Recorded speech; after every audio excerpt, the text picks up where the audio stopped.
People tell me I'm not neurotic. Restless, you'd describe me. Searching. What I'm searching is me, what I really am. You might say I'm into a half-painted picture. I wanted to find out who I am. For years I didn't have a clue. Now I've got a glimmering, just a chink of light. And I'm trying to tell you about me, and possibly about you. What about me? Well, about 30ish. I've got an older brother in Singapore. Not poor, not rich, not interested in designer handbags. I like country and western. Told I'm good looking. Does that give a picture of me? Unfinished. I studied social science at uni. Met a chap, shared a flat, had a bust-up. Got a job for a while in Dubai teaching. Then I went to India, searching for, well, sun, goddesses and temples and swamis and enlightenment. I didn't know about New Agey stuff. I didn't believe in D for destiny, and still don't. Believed it was my life, and that I had a key role in what was happening to me. Yes, I look at my star signs. Was born under Capricorn, under Venus and Mercury. I work on my instincts, like my cat. Yes, and searching. I think I believe in ghosts, but have never seen any. What really interested me was psychology. I wanted to know how people tick and how I ticked, wanted to know what motivated them and me. I read Freud's interpretation of dreams. The ego, the bossy superego, and the urges of the id and the unconscious. Then I got fascinated with Carl Gustav Jung, his idea of the collective unconscious and the power of symbols, and his theory of archetypes. They all had a big impact on me when I went to Ireland. The moon drives the tides, and symbols drive us. From cave paintings 40,000 years ago, the ancient Egyptians, Osiris and rebirth, the Greeks in myths, fairy stories, art, poetry.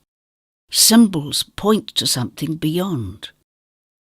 Also, magnets for emotions.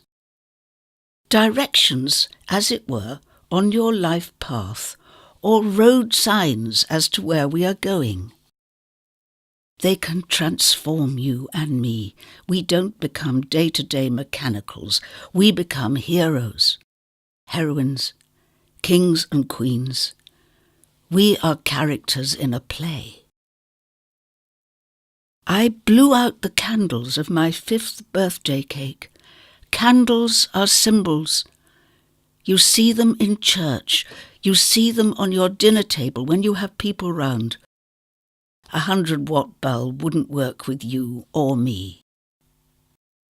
Symbols govern the head and heart, your and my feelings. Jung wrote about tarot cards and the symbols of transformation. This rang bells in me.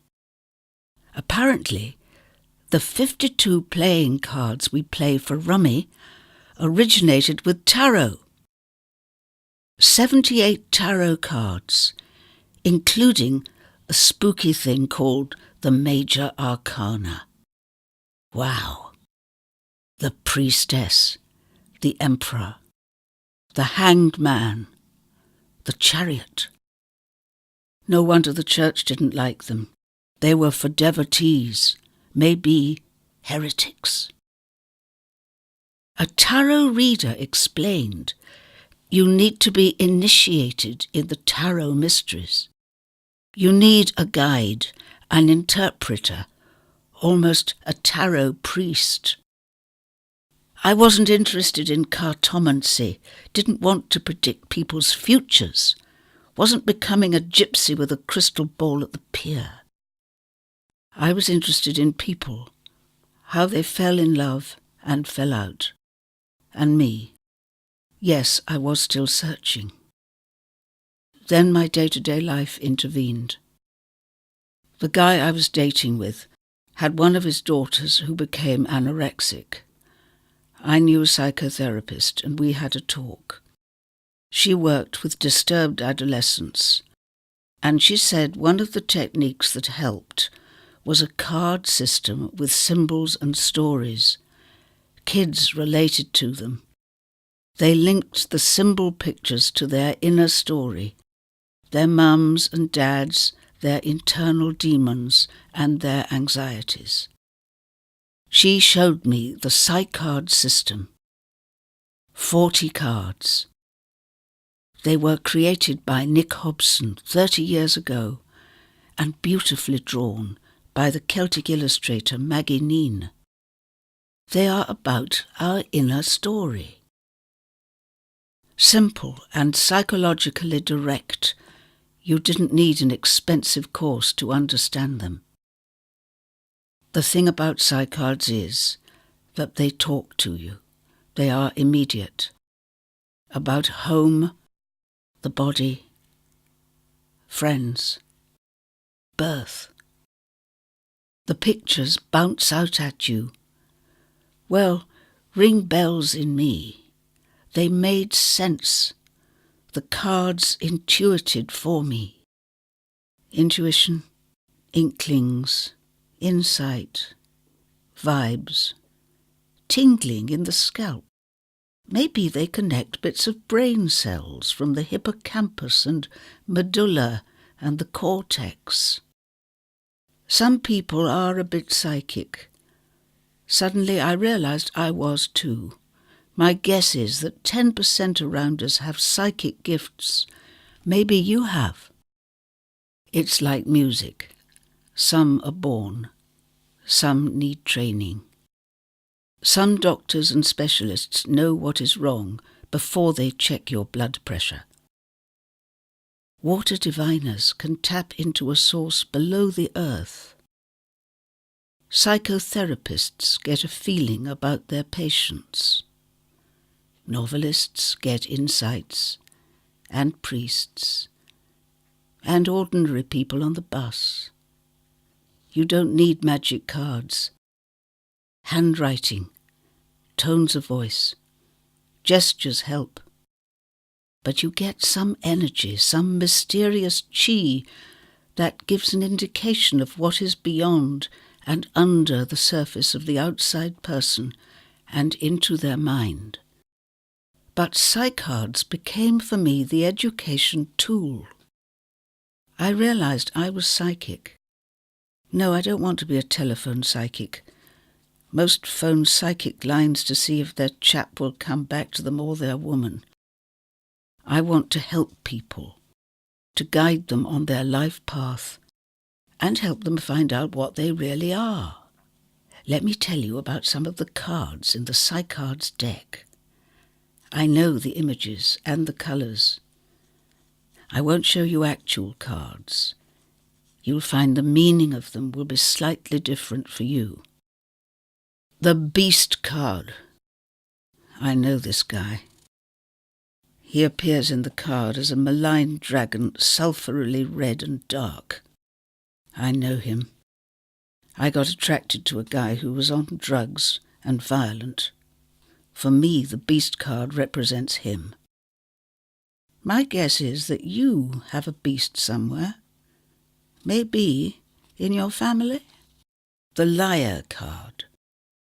It shows a character capering around with a mask on his face. When I see the liar is in spread for me, it tells me that I'm being a hypocrite or kidding myself in an important aspect of my life. It alerts me that I am deceiving myself, or someone is deceiving me. The cave. A figure is crouching in a dark cave, hunched up. The card talks to me about depression and how to overcome it.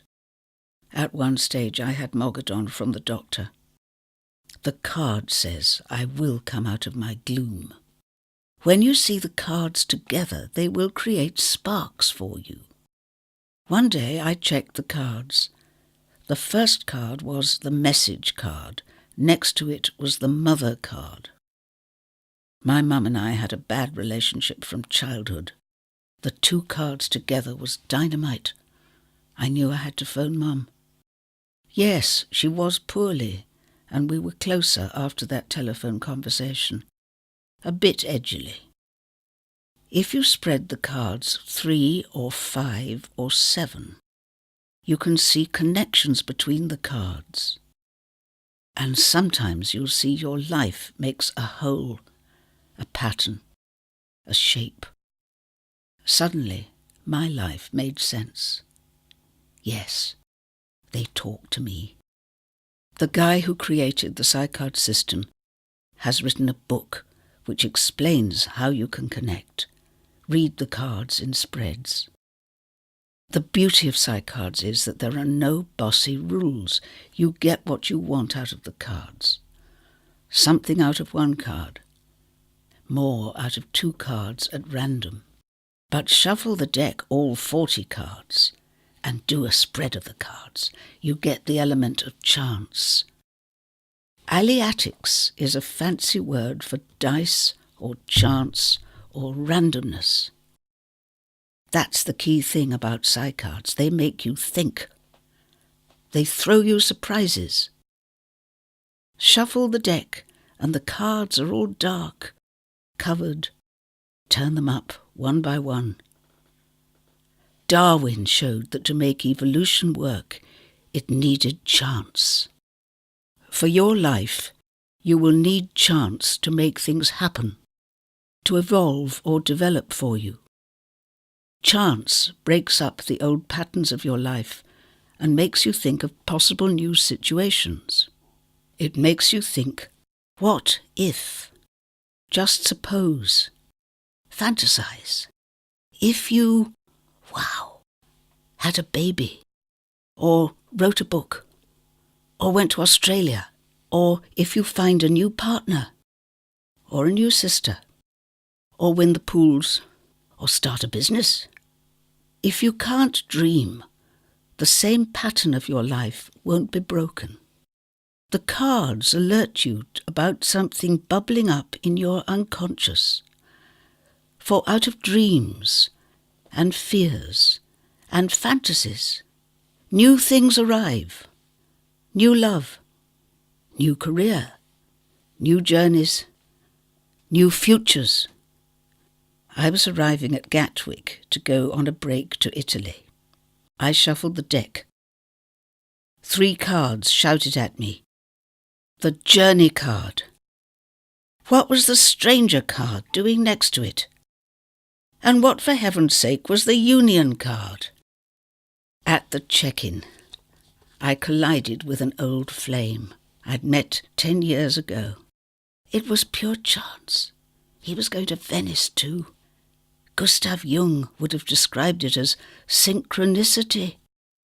It was not coincidence. Something that might not have happened and did happen. Well, we met again after the holiday, and I married him. He's called Gus, and he is a software engineer. I don't know what you might do. Build a business. Your business. Find love. Unexpected love. Write books. Paint pictures. Be a therapist. It's up to you.